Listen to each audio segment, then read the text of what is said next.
Salah satu prinsip dalam Islam adalah berlaku adil dan berjuang menegakkan keadilan. Kepada siapa kita harus berlaku adil? Pertama, kita harus berlaku adil kepada Allah Subhanahu wa ta'ala. Bagaimana cara berlaku adil kepada Allah? Yaitu pertama, jangan menyekutukannya dengan sesuatu pun. Dalam hidup ini ada orang yang sama sekali tidak percaya kepada Tuhan. Sebaliknya ada juga yang percaya tapi Tuhannya kelewat banyak. Yang adil dalam hal ini adalah percaya kepada Tuhan, dan Tuhan itu jangan disekutukan dengan sesuatu pun.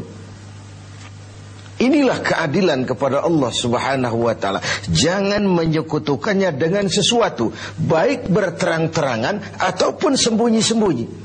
Karena syirik itu ada dua macamnya.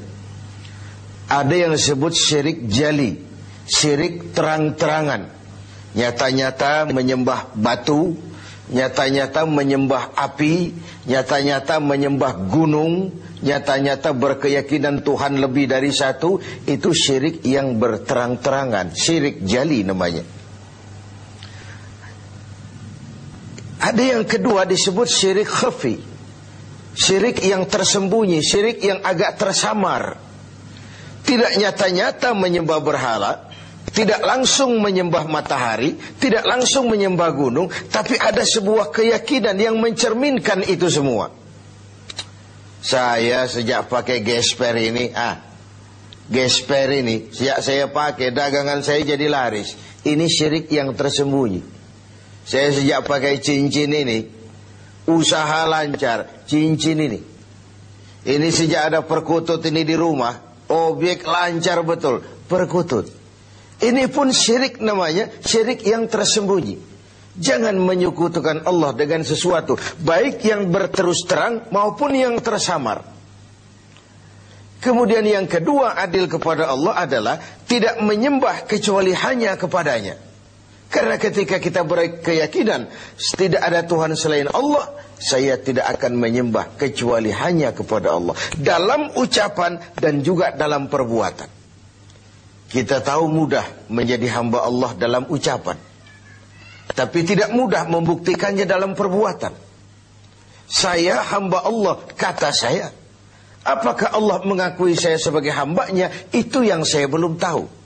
Karena berapa banyak orang mulutnya berkata saya hamba Allah, perbuatannya membuktikan dia hamba dunia, hamba harta, budak nafsu, hamba jabatan. Tidak sesuai antara ucapan dan perbuatannya. Kalau adillah kita kepada Allah, pertama, jangan sekutukan dia dengan sesuatu. Yang kedua, jangan menyembah kecuali hanya kepadanya. Setelah berlaku adil kepada Allah, maka yang kedua, kita harus berlaku adil kepada sesama. Sesama manusia, baik dia muslim maupun dia non-muslim.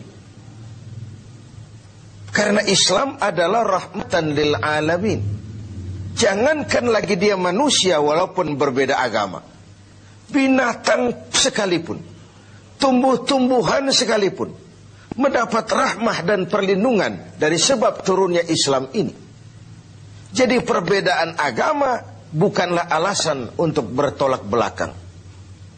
Sedemikian tegas sampai Rasul mengajarkan, man adza zimmiyan faqad adzani. Barang siapa yang mengganggu orang kafir zimmi, orang kafir yang mau hidup damai dengan umat Islam, siapa yang mengganggu mereka sama dengan mengganggu aku. Siapa yang menyakiti mereka sama dengan menyakiti aku. Kita berbeda agama dan kita sepakat untuk itu. Kita juga bukan pemilik kebenaran lalu mengklaim yang lain sebagai salah semua. Sah saja orang berkeyakinan cuma agama yang benar, tapi tidak otomatis dengan seiring itu lalu dia menghina yang lain. Menghina itu sama dengan menghina Rasul. Oleh karenanya, kepada non-muslim kita harus berlaku adil. Kalau mendengar syariat Islam, sementara ini kan kita seperti mendengar suara petir, melihat monster. Yang terbayang itu pancung, gantung, rajam, tanpa kita melihat hukum kausalnya, sebab akibatnya.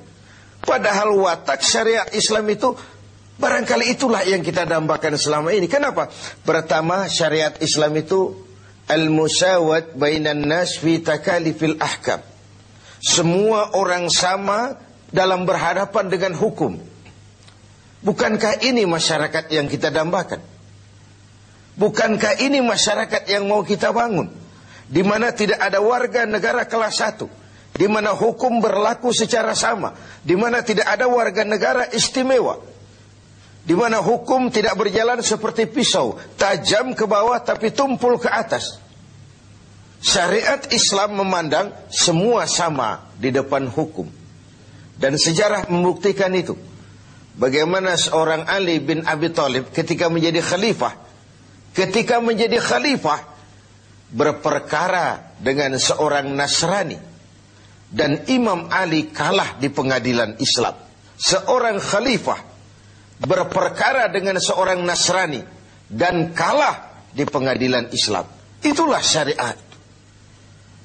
Seorang gubernur, Amr bin As, kalah di pengadilan berperkara dengan seorang Yahudi. Ini semua potret bahwa di depan syariat semua orang sama dalam berhadapan dengan hukum. Yang kedua, watak syariat itu at-tadrij fit tashri'. Ada tahapan dalam melaksanakan syariah itu. Ada tahapan. Ada etapa yang harus ditempuh. Kalau tercukupi itu, terlaksanalah syariat. Mula-mula tentang minuman keras, Quran cuma memberikan warning. Minuman keras ada manfaatnya, ada bahayanya, tapi bahayanya lebih besar dari manfaatnya. Kemudian turun lagi yang kedua, la taqrabus salata wa antum sukara. Jangan dekati solat kalau kamu mabuk. Setelah kondisi sosialnya siap, masyarakat sudah tidak kaget lagi, baru turun vonis. Arak, minuman keras, judi, najis, kotor, perbuatan setan, jauhi kalau kamu mau jadi orang yang beruntung.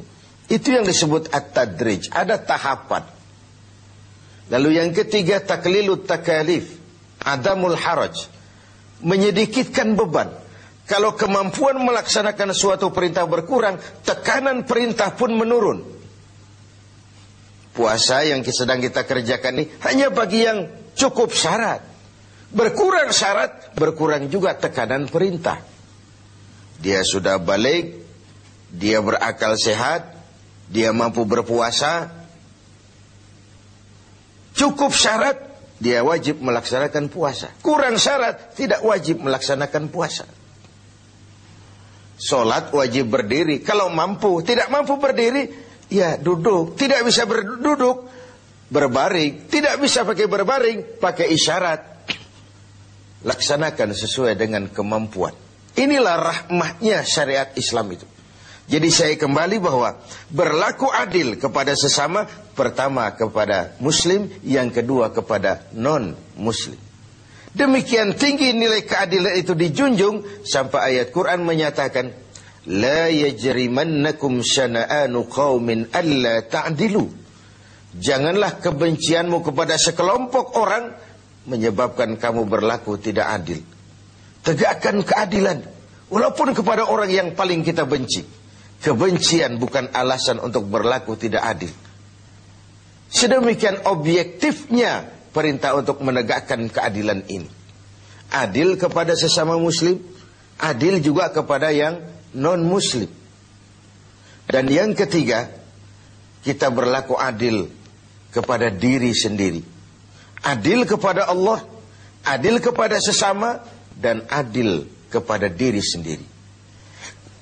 Tubuh kita secara keseluruhan ibarat sebuah kerajaan. Segala sesuatu di tubuh ini pun ada haknya. Mata ini ada haknya untuk tidur.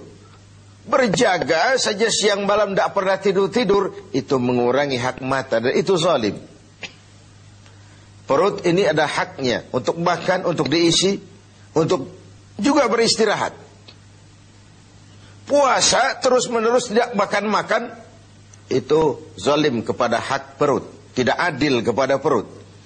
Itu sebabnya dalam Islam puasa ngableng, puasa non-stop dari pagi, sore, malam sampai ketemu pagi lagi, bukan saja tidak boleh tapi haram hukumnya. Kenapa? Bertentangan dengan fitrah manusia. Pada sisi lain kita sudah berlaku adil, tidak adil terhadap perut kita. Pemirsa TV 7 yang berbahagia, tiap hari Jumat kalau kita sholat Jumat, khatib memesankan kita tentang ini. Innallaha ya'muru bil adli wal ihsan. Allah memerintahkan kamu berlaku adil dan berbuat ihsan. Diulang kali diingatkan kita, karena ini memang prinsip. Lewat kesempatan pada nuansa Ramadan ini, mari kita berlaku adil. Pertama sekali, adillah kepada Allah. Jangan sekutukan Dia dengan sesuatu. Lalu jangan menyembah kecuali hanya kepadanya dalam berbagai keadaan. Yang kedua, adillah kita kepada sesama manusia. Baik ia orang yang kita sayangi, kita senangi, maupun ia orang yang kita tidak sukai, maupun dia orang yang kita benci. Baik dia muslim, maupun juga dia non-muslim. Karena Islam adalah rahmah bagi semesta alam ini. Masyarakat yang kita dambakan, masyarakat yang tegak di atas keadilan. Keadilan yang menyangkut ekonomi, keadilan di bidang pendidikan, keadilan di bidang sosial, pendeknya keadilan di berbagai aspek kehidupan ini. Lalu yang ketiga, adillah kepada diri sendiri. Semoga kita menjadi orang-orang yang dapat berlaku